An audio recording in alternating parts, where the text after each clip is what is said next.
สบายดีบ่อแดนงามอยู่ที่เมืองหลวงน้ำทาแขวงหลวงน้ำทาชายแดนลาวจีนขณะนี้เวลาประมาณ6 โมงปลายเนาะ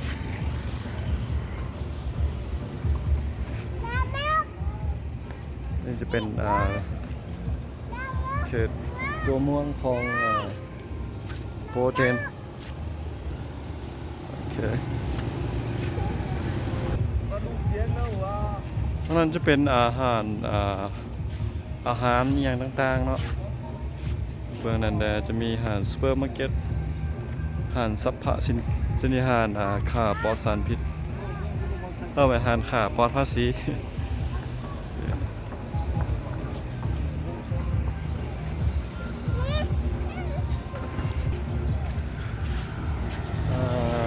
บรรยากาศยามแรงเนาะจะมีคนหลาย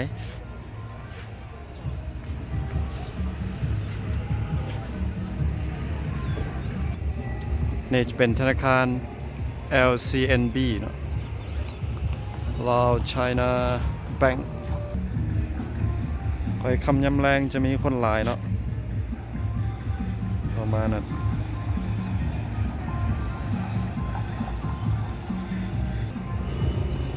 จะเป็นตึกเงินพักห้องแฮมอย่างต่างๆเนาะแล้วก็จะมีอาหารและสินะบรรยากาศยามแรงคือคืนดี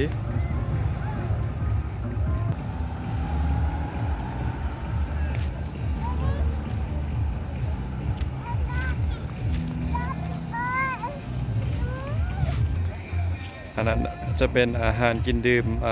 เซียเย่เป็นว่า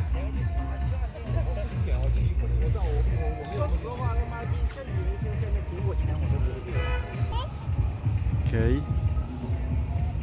อยู่ด่านพูนจะเป็นด่านลาวจีนเนาะเบื้องนั้นเนาะ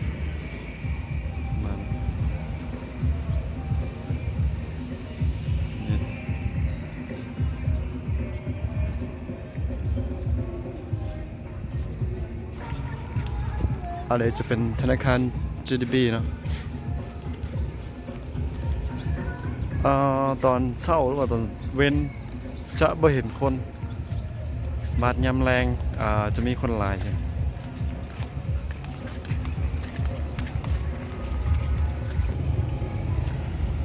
นี่จะเป็นตลาดมืดเนาะตลาดมืดโบเตน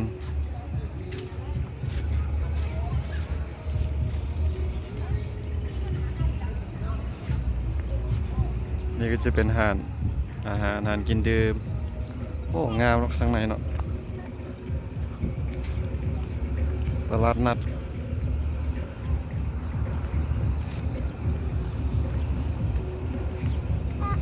เบื้องปลายเขาจะบอกว่าถนนนี่ไง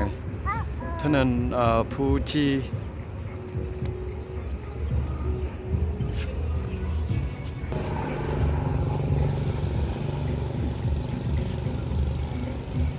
คำมายิ่งจะงามกว่านี้เนาะ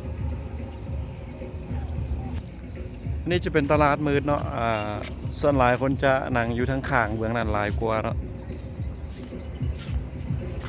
แต่ว่าเบื้องนี้ยังบ่ได้เปิดไลน์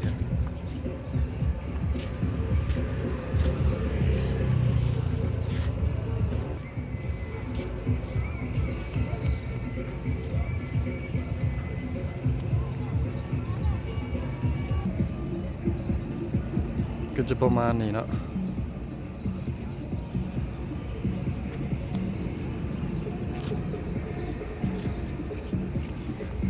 โอ้นกแอ่นลายแ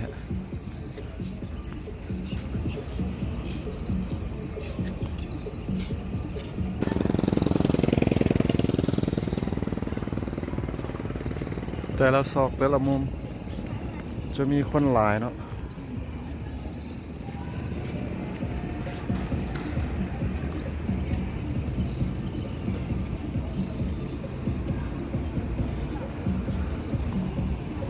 นี่จะเป็นด้านข้างตลาดมืดตอนนี้โอเคจะข้ามทางแล้ว เ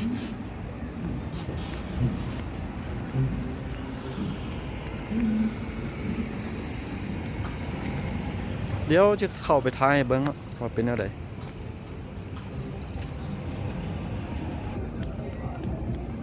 อันนี้ก็จะเป็นด้านก็จะเป็นด้านหน้านะตอนนี้คนหลายยังบ่หลายพอเถอะอีกจักหน่อยจะมีคนหลายอยู่เบิ้งเตรียมแล้วนี่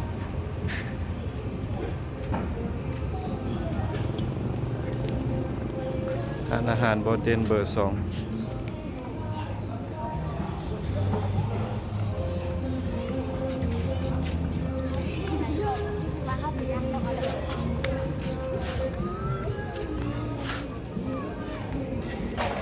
จะมีคนมาดิดมากินมาเที่ยว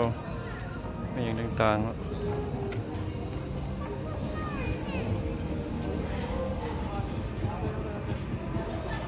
บอเดนไนท์แฟร์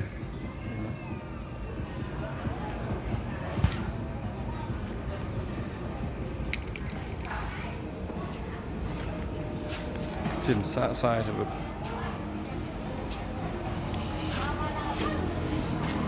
ยังบ่มีคนหลายบันไดเท่าเนาะ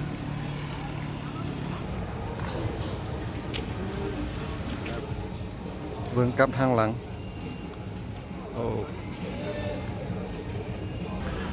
ด่านพุ่นมันจะแมนพวกด่านสากลอยู่ทางหลังตึกสูงๆนี่เนาะแล้วก็รถสินค้าเข้าออกด้านนี้ก็จะมีคนหลายคือกันอันนี้ติดกับเส้นทางใหญ่ตัวนี้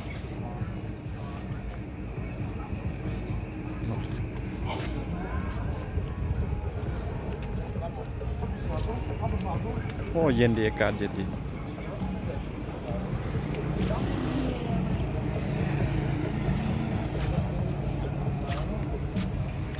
ตัวนี้จะติดเส้นทางใหญ่ตัวนี้